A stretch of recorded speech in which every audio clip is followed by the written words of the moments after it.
और अब खबर पश्चिम बंगाल की सियासत से जुड़ी। बंगाल के मालदा में एसआईआर से नाम काटे जाने का मामला गर्मा गया है।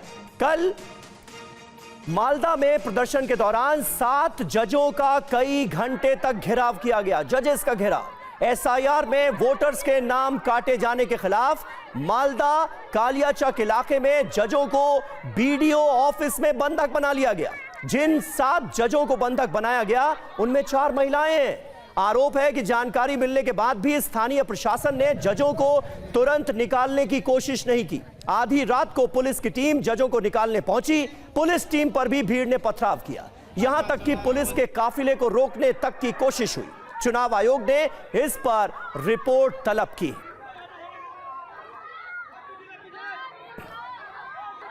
और आइए सुनते हैं इस मामले को लेकर केंद्रीय मंत्री सुकांतो मजूमदार क्या कह रहे हैं। आज ऐसे जो जुडिशियल मजिस्ट्रेट गए थे उनको सिर्फ रोका गया, सिर्फ ये नहीं, जब वो वहाँ से पलायन कर रहे थे उनके गाड़ी को तोड़ा गया। एसपी जब उनको उद्धार करके वहाँ से रेस्क्यू करके वहाँ से ले आ रहे थे, महिला जो हमारे ये थे जुडिशियल मजिस्ट्रेट थे उनके गाड़ियों को तोड़फोड़ किया गया।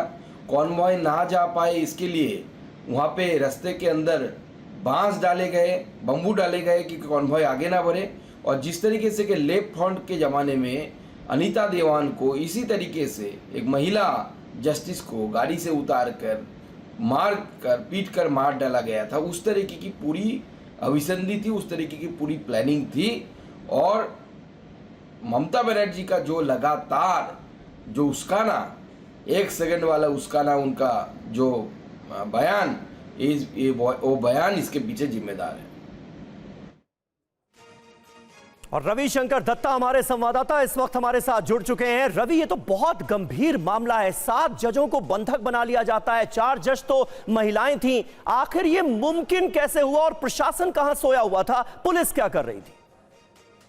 देखिए, ये मामला बेहद ही गंभीर है। इसका कारण यह है कि पहली बार ऐसा हुआ है, कोई भी केस हो, कोई भी ट्राइब्यूनल हो, कोई भी कमीशन हो, कहीं पे जज को बंधक बनाया जा रहा है। और एसआईआर प्रोसेस में मालदा, मुर्शिदाबाद जो कि संख्यालघु जो वोट बैंक है कोई भी पार्टी के लिए वो गढ़ माना जा रहा है, और साउथ 24 परगना भी है। तो वो जगह पे अगर ऐसा हो रहा है तो ये बहुत गंभीर मामला है। लेकिन ममता बनर्जी ने जिस दिन, आपको याद होगा समय, जिस दिन उन्होंने इश्तेहार पार्टी का कैंडिडेट लिस्ट प्रचार किए सामने लाए थे, उसी दिन कहा था कि मेरे हाथ से उन्होंने सब कुछ ले लिया है, all power has been taken by the administration. तो कल भी उन्होंने कहा कि मेरे हाथ से पूरा पावर ले लिया है, इसके बाद अगर कुछ होगा तो मेरा जिम्मेदारी नहीं है। और तृणमूल कांग्रेस के तरफ से भी ये कहा गया है कि हम इसके लिए जिम्मेदार नहीं है। जैसे सुकांतो मजूमदार कह रहे हैं कि अनीता दीवान के केस में जैसे हुआ था वैसा एक प्लान था, तो ये कहना तो मुश्किल है, ये तो इंटेलिजेंस के ऊपर है। लेकिन कल मालदा में जो हुआ बेहद ही शर्मनाक बात है। लोगों को अगर उनका नाम वोटर लिस्ट में नहीं दिख रहा है तो इसके लिए जो प्रोसेस अपनाया जा रहा है, तृणमूल कांग्रेस ने कहा है कि हम इसका समर्थन नहीं करते। और बीजेपी यहाँ पे कह रहा है कि ये एडमिनिस्ट्रेशन के ऊपर है।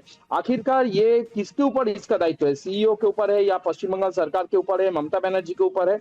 ये तो देखने वाली बात है। लेकिन पूरा मामला जो हुआ है शर्मनाक बात है, और इसका पॉलिटिसाइजेशन भी हो रहा है, ये भी बात है। क्योंकि एडजुडिकेशन में अभी 45 लाख का हियरिंग हुआ है, उनमें मान लीजिए 14-15% जो है आपका उनमें नाम डिलीट हुए हैं। वो इलेक्शन कमीशन ने अभी तक इसको सामने नहीं लाया है। लेकिन बात यही है कि ये प्रोसेस में इनका कहना है, जो लोग वहां पे विरोध कर रहे थे उनका कहना है हम जेन्युइन वोटर है, जानबूझ के हमारा नाम काटा जा रहा है, जो कि तृणमूल कांग्रेस बार बार आरोप कर रही है। रवि, निश्चित तौर पर अब आरोप प्रत्यारोप का सिलसिला तो शुरू हो गया है बीजेपी और टीएमसी के बीच में, लेकिन यह मामला बहुत गंभीर है। टीएमसी के नेता कुणाल घोष इस वारदात को लेकर क्या कह रहे हैं, जरा सुनते हैं।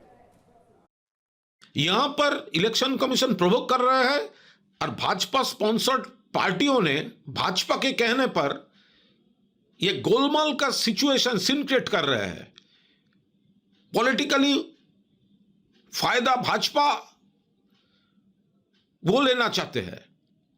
फॉर्म 6 ये स्कैम कर रहा है। अरे हम लोग लॉ अबाइडिंग सिटीजन हैं। तृणमूल कांग्रेस, वहां पर तो पत्रकारों के ऊपर हमला हुआ तो जो लोग किया वो बोला तृणमूल का दलाल है। दैट मीन्स तृणमूल कांग्रेस वहां पर ये सब नहीं कर रहा है।